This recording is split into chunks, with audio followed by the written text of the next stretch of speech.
Congress party తరపున పోటీ చేయొచ్చు అన్న రోజు నుంచి 1500కు పైగా ఎమ్మెల్యేలకు ఎంపీలకు అప్లికేషన్లు వచ్చాయి. ఇది ఎవరు ఊహించలేదు. ఏ ఇతర పార్టీలు ఇన్ని అప్లికేషన్లు వస్తాయి అని ఎవరు ఊహించలేదు. 1500కు పైగా అప్లికేషన్లు వస్తే దాంట్లో బీఫామ్లు వచ్చేది ఎంతమందికి? అంతే కదా, 175 ఎమ్మెల్యేలు, 25 ఎంపీలు. ఎంతమందికి వస్తాయి? 200 మందికే వస్తాయి. ఎంతమందికి రావు?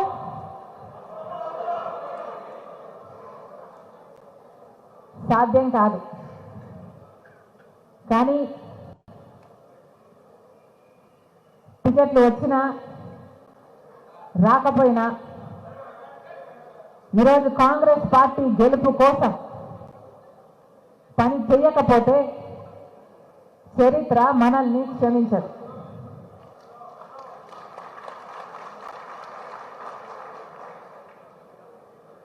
టికెట్లు ఎవరికి వచ్చినా, ఏ అభ్యర్థికి వచ్చినా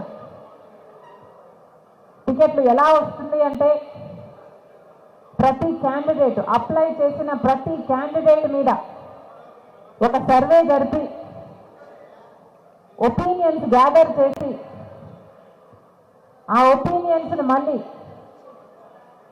రాష్ట్రంలో ఉన్న నాయకులు చాలామంది వేదిక మీద ఉన్నారు, వీళ్ళందరితో కూర్చొని ప్రతి అభ్యర్థి మీద ఒక డిస్కషన్ పెట్టి ఏ అభ్యర్థి ఎంత పని చేశాడు, ఏ అభ్యర్థి ఈ 5 ఏళ్ళు ఎంత పని చేశాడు, లేకపోతే కొత్త అభ్యర్థి అయితే ఆ బలం ఎంత, లేకపోతే మొన్న మనం లాంచ్ చేసిన యాప్ ఇందిరమ్మ అభయం అని యాప్లో ఎంతమందిని రిజిస్టర్ చేశారు, ఇలాంటి అనేక అంశాలను తీసుకొని ప్రతి ఒక్కరు డిసిసి ప్రెసిడెంట్ అయితేనేమి, వర్కింగ్ ప్రెసిడెంట్ అయితేనేమి, నాయకులు అయితేనేమి అందరి ఒపీనియన్లు అందరినీ పరిగణలోకి తీసుకొని నిర్ణయించబడ్డ వారు క్యాండిడేట్లు అవుతున్నారు.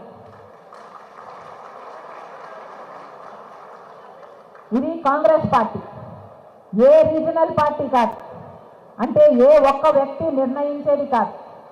ఇది కాంగ్రెస్ పార్టీ చాలా డెమోక్రటిక్గా సెలక్షన్ జరిగింది. కాబట్టి వచ్చిన వాళ్ళు, టికెట్లు వచ్చిన వాళ్ళు కష్టపడి పని చేయాలి, రాని వాళ్ళు కూడా టికెట్లు ఎవరికైతే వచ్చాయో వాళ్ళ కోసం పని చేయాలి.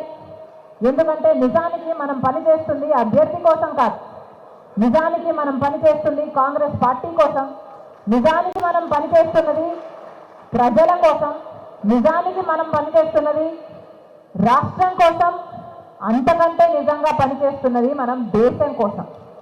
ఎందుకంటే కాంగ్రెస్ పార్టీ దేశంలో అధికారంలో లేకపోతే ఏం జరుగుతుందో మణిపూర్ ఘటన చూసాం. ఇలాంటి 1 కాదు 2 కాదు,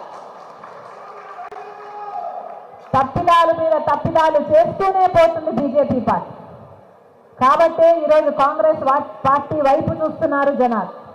ఈరోజు కాంగ్రెస్ పార్టీ అంటే ప్రజలలో ఒక ఆశ, ఈరోజు కాంగ్రెస్ పార్టీ అంటే ప్రజలలో ఒక నమ్మకం, అదే కాంగ్రెస్ పార్టీ బలం.